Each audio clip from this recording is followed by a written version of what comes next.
Hi, in this session we're going to have a look specifically at backtesting and the backtesting tab in the ARMS client workspace. So we're going to start again, as usual, to have a portfolio that we want to analyze. And we choose it by the date and load the portfolio. And we're going to use the trading book again.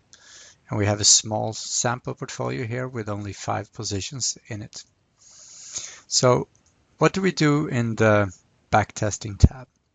Well, we have two main options. We have the model testing and what we call the backtesting. And the model testing, it tests the VaR model.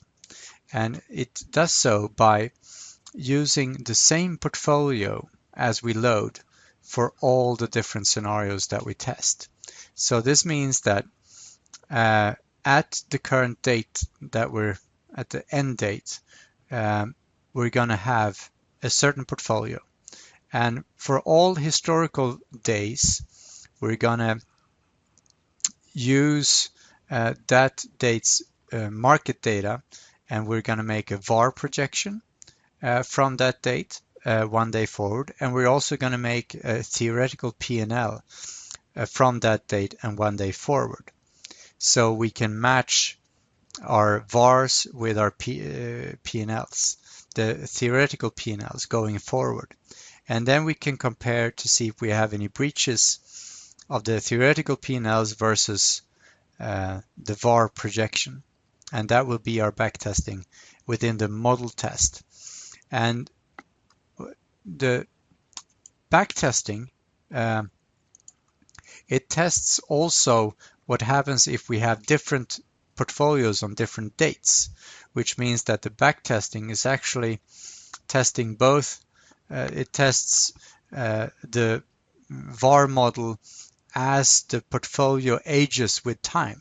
So this means that it mixes market dynamics and also portfolio dynamics. So if we have a portfolio that switches from equities to bonds and back to equities, we're going to at some point test the VaR model for interest rates, and at some point test the VaR model for equities, and a mix of that.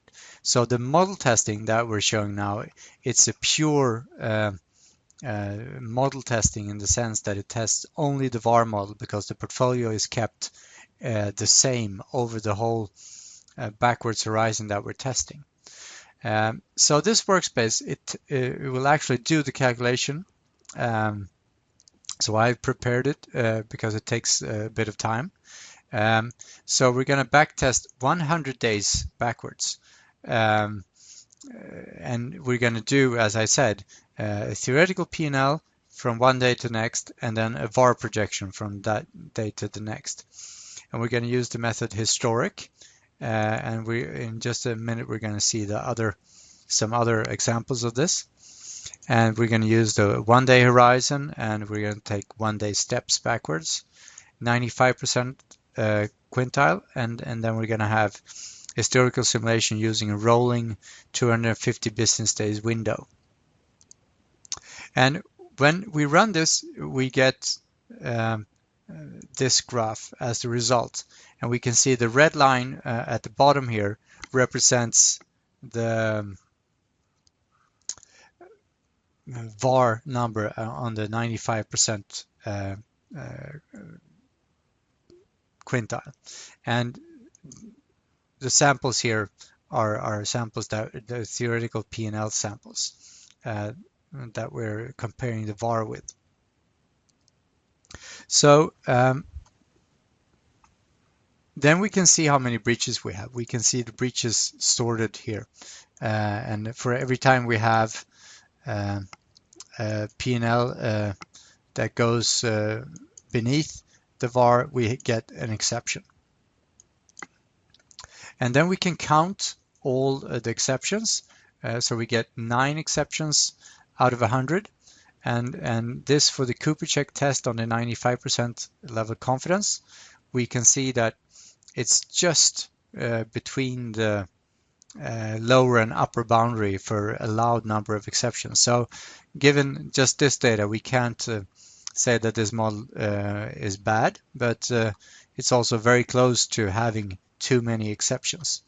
And we also have the Christopherson test for independence and conditional coverage, and they're also just within the bounds.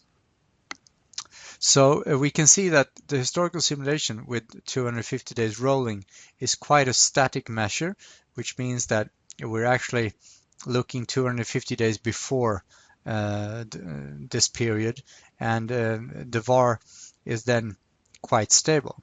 So if we would switch to, let's say, the filtered historic model doing the exact same thing, we can see that we have adaptation to the current market, which means that it's going to go up and down the VaR with the current state of the